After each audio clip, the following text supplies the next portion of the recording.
Jirtu miti daawwattoota keenya akkam jirtu fayyaa keessanii har'a jechuudha odumanii TikTokii kanarraa kaayyaa yeroo tokko TikTokii kanarra nan deddeemaa nan naqa namoota hedduu achitti nan argaa TikTokiin bu'aan TikTokii maal seetan namoota argachuu qabdan in argattu achitti akkuma salphaatti jechuudha gabaa bilisaa waan ta'eef namoota argachuu qabdan namoota dubbisuu barbaadan gabaa TikTokii gabaa bilisaa keessatti in dubbifama jechuudha yeroo hundumaa sinitti himaa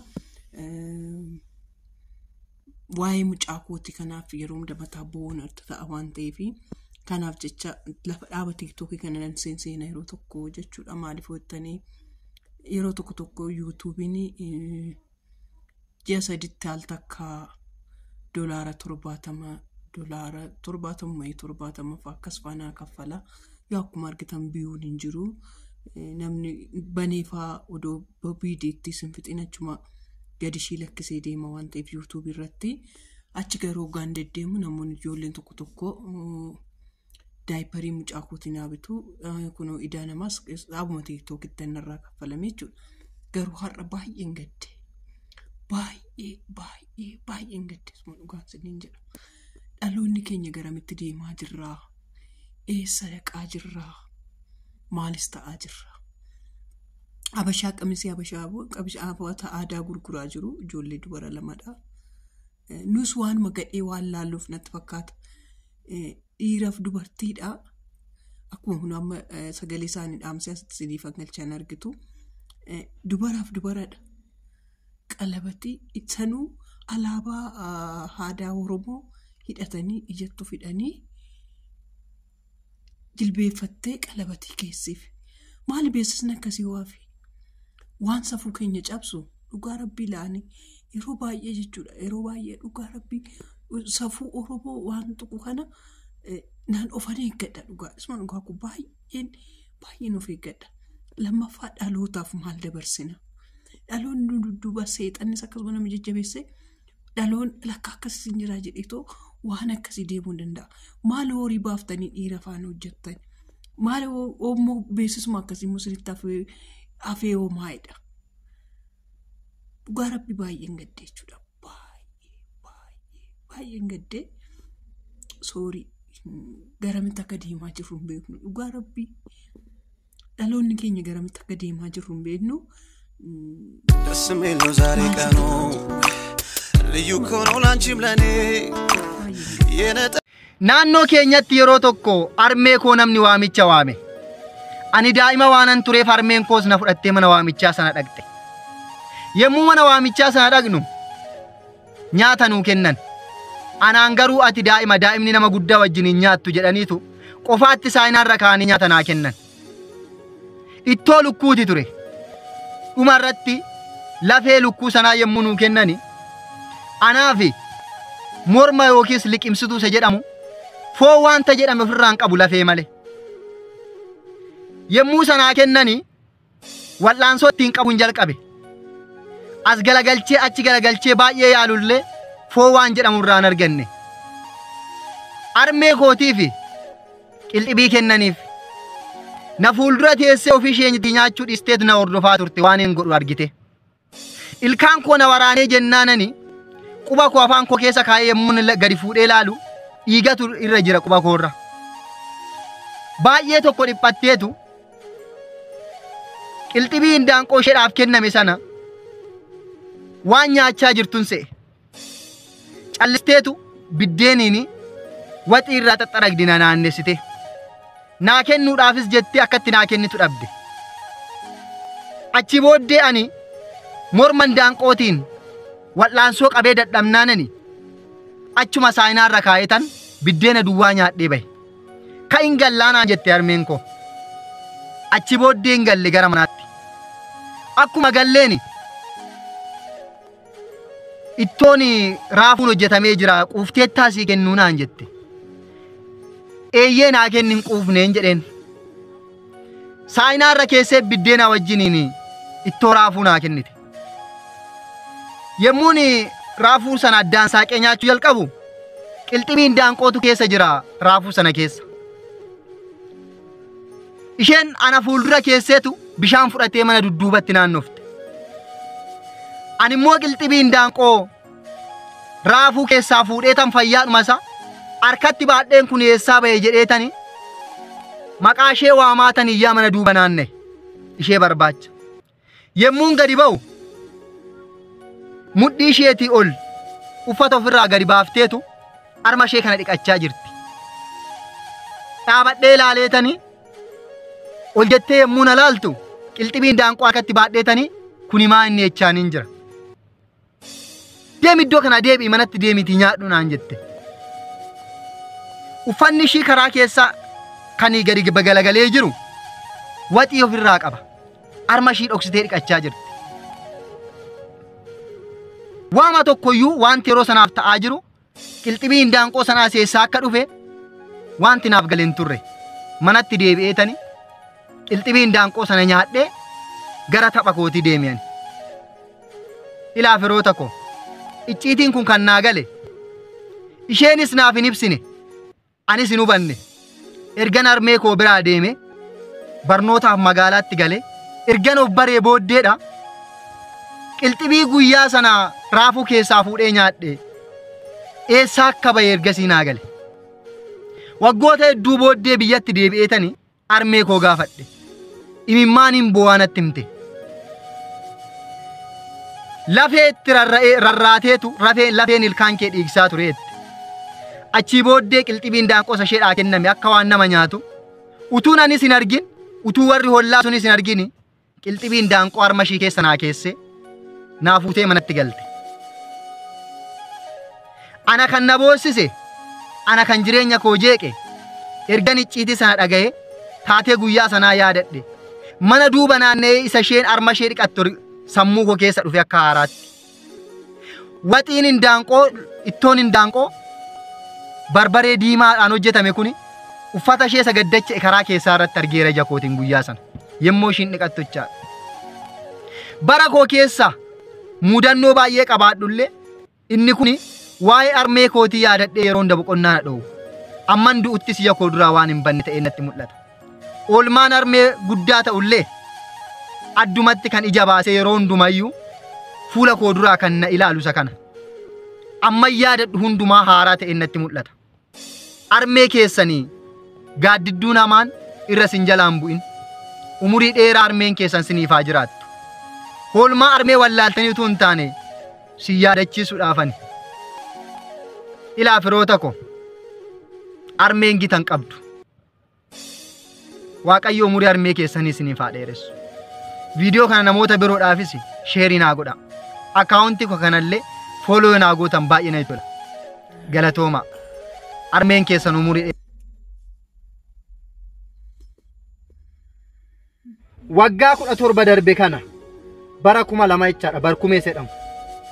Beela hamaatu ture naannoo ani itti dhaladhee guddadhetti.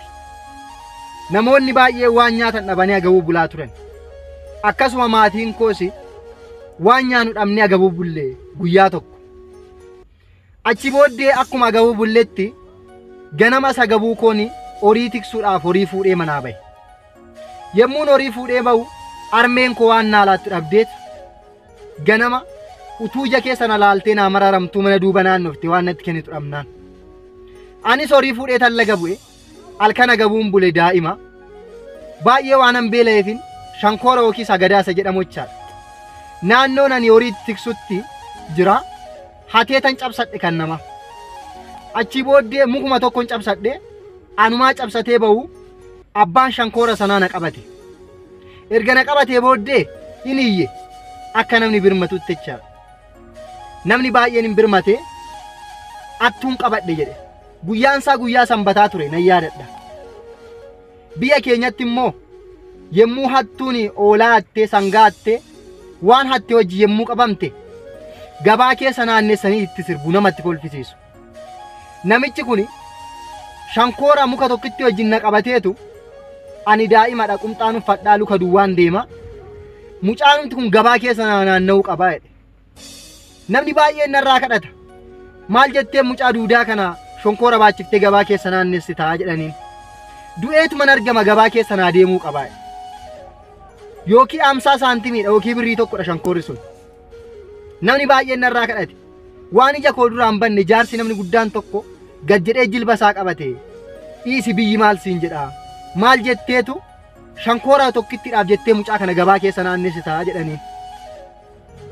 Ani garuu yeroo sanatti isanni gabaa keessa naannessituu hin taane maqaa warra kooti ilma warra abbaa beeluutti jedhamutu na cannaqaa ture. Isan beela irratti luka koo kana jala qacceedhaan nagarafee na fixeera. Isa nagarafee na fixa irratti gabaa keessa naaf naanna'uu jedhe. Isan ani boo'u fuulli koo kun daalachaa'eera beelli na ajjeeseera. Namni narraa kadhatee birrii tokko kennaniifiitu birrii tokkos fudhatee shankoora isaas fudhatee gale. Narraa kadhatanii dadhabanii jechaadha. Waggaa 17 namni suni waggaa 3 darbe Finfinnee keessatti abbaan isaa jalaa boqotaniitu hospitaalarraa gara biyya ani dhaladheetti konkolaataa reeffa galchuu dhabanii rakkatan. Akkanam Finfinnee jiru na beeku natti bilbilanii ennaananii konkolaataa kaafadheetan dhaqe. Achi booddee dhaqeetanii waggaa 3 darbe jechaadha. Reeffa abbaa isaatii fe'eetan hanga biyya keenyaatti hin galcheef daannoo kan jedhamu magaalaan tokko jira. Hanga sanatti hanga magaalaa sanatti hin galcheef geedoorraan ijaajji kan jedhamu keessa ba'ee jechaadha. Yemmuu reeffa abbaa isaatii fe'ee adeemu inni koffiyyaa azanii keewwateetu ana cina taa'a gabbinaa keessa. Ani garuu marii qabadhe isanni bara shankoora baatee mucaan kun gabaa keessa naaf adeemu jedhu sana yaadadheetani. Namni maatiin turaniif inni abbaa isaatiif bu'a.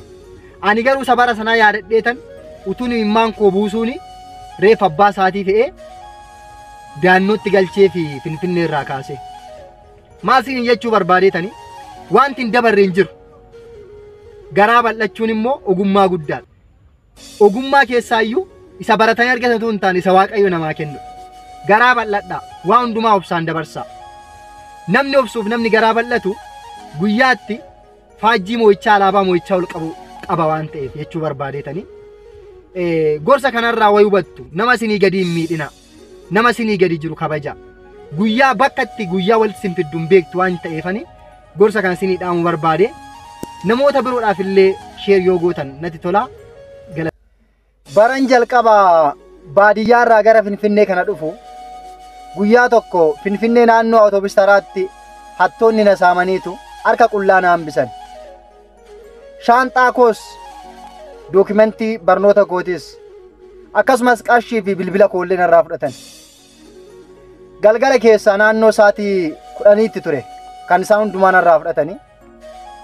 Achi booddee sa'aatii 10 kaasee agaal kan keessaa sa'aatii 3 boo'e. Bakkan buluuf lafa itti deemu dhabnaanani daandii baaburaa jala tubboo wayii keessan bule. Nan buleen jedha garuu akkatti itti bule ana qofatu beeka. Achi booddee bari'uun oolu mitiire inuma bari'e. Lafti bari'ee yommuun ka'us gara itti deemu wallaale. Naannoo sanan ofirra naanna'aa oole guyyaa guutuu. Kan beelaa isinitti himu namittiin beela jedhamtu kun natti deddeebiteetti waan ta'eef kaleessa iyyuu waa wal beeknuufi baay'ee dhumsaa ishee ni maddu. Haa ta'u malee harka na kennisiiftee turte yeroo sanaaf. Guyyaa lammaffaatti tubboo baaburaa daandii baaburaa jala jiru sana keessa rafuu sodaadheetani bataskaana wayii deeme. Sagalee qiddaasee qeesii dhagayeetani bataskaana naannoo sanaa tokko dhaqee angal kan keessa sa'aatii 4tti achi tureetani as keessa buluu hin danda'amu jedheen naari'an achi keessa. Bayeeta warra kadhattoota balbala bataskaanaarra rafan waliin balbala irra rafe rafne garuu inumaan bule. Achi booddee ganama ka'eetani calliseetuma utuu hin deemuun gibbii wayii mana namaatti dhufe. Dubartii tokkotu utuu ishiin gibbii keessaa baatuun arge gannadha bokkaan roobee ka'e. Achi booddee dhaqeetani nan beela'een jedheen. Halkan 2 gabuu koon bule guyyaa tokko walakkaa kan ta'u gabuu koon oole. Nan beela'ee jennaani kottu nyaatan sii kennaanaan jettee na fuutee galte. Ishee wajjiniin gara mana ishii yemmuu deemnu bokkaan roobee waan ta'eef gibbiin ishii hundi seeraamikiidha. Lolaan hanga balbala mana isheetti guutee jira. Ijoolleen ishii achirraa goranii naanna'u. Karaan mana isheetti seenan hin jiru. Mastaaxabaa natti kennitee, isatti lola xaragannatti kennitee, እኔ ፍርፍር እሰራልሃለሁ እስከዛ እቺን ውሃ ከግቢ አስወጣልኝ ና እንጂ አቺ ቦዴ ቁርሲ ፍርፍሪሽና ወጀቱ ሰና አብዲ ጎዳዴተኒ ኡቱም ቤለውን ጀጀባል ሎላ ግቢ ጉቱ ሰና ኢኑማናራ ካፋልቲን ኮጋ ፍርፍሪሽና ወጀቱ በልበላ ሳኒራ ካሴተን አኒ ሙጫ ባዲያት ሆጂ ሞትን ቤካ ሎላ ግቢ ጉቱ ሰና አሬተን ገዲ ባሴ ዱግዲ ኮና ዱኩቤ አንገኒ ቆሩቲን ጠራጌ ግቢ ሰና ጉቱ ጠራጌ ሙን ከውመነት ተለሰን ሱሪድ በረንዳራ ተሰፍተ በረንዳራቲ ፍርፍሪ ቢዴኒ ጎጎጋ እንጀራ ሚቲ ቢዴና ጎጎጋ ድርቆሽ ሰደም ኢሳዳ ናፈረፈርት ሶግደን ቀበተኤ ዘይቲን ቀበተኤ እንቀቡተኤ ዋን ማሳምቤኩ አልከለማና ገቡ ኮቡል roomnis na ajjeeseera dugdi koos na dhukkubeera akkanuma beela'eettini immi awusaatu hin beekin hin nyaadhee fixe danuudhaan dubbadhu garuu waanan dubbachuudhaaf dirqame tokkoon qaba namni rakkina kee akka carraatti itti fayyadama beela kee madda galii godhata waa tokko sitti himu beellis ta'ee dheebuun rakkinni siif miixuudha namoota biraadhitiif immoo carraa yookiis madda galiiti yoo nama taate rakkina obboleessa keetii akka carraatti itti fayyadamin obboleessa beela'ee si bira dhufe nyaachisi malee beela obboleessa keetii madda galii hin godhatin yoo beela obboleessa keetii madda galii godhatte yoo rakkina isaa akka carraatti itti fayyadamte sillee